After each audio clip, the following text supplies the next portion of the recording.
First of all, students tell me their hearts are with Khan's loved ones right now. And while police haven't yet pinned the exact cause of the crash, the incident is sparking conversation on just how dangerous it can be walking around campus. Multiple students tell me they've experienced close encounters themselves.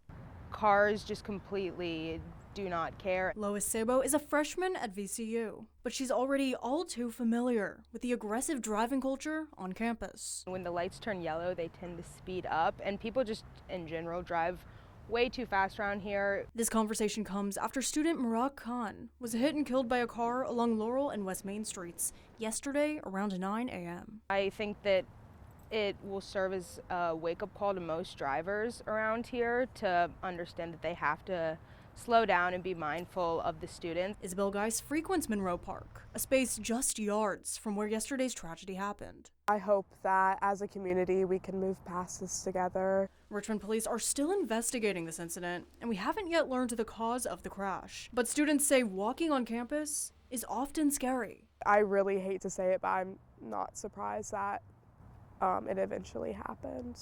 VCU sits right in the city, surrounded by the busy Fan District, a largely urban campus with what we're told can be exceptionally aggressive drivers. People get angry at each other, people try to pass each other. You often hear people screaming at each other from their windows, screaming at the pedestrians. In a letter to the VCU community, Vice President of Student Affairs Aaron Hart reminded drivers to be mindful and students to be extra cautious. I have almost gotten hit many times because people do not yield when they are supposed to when making a right turn. Sabo says she and her friends always try to look out for each other and walk together, but in many cases, it's up to the drivers. Even when you're doing that, it's still sometimes not enough. The university reminds the VCU community counseling and support services are available as police continue to investigate.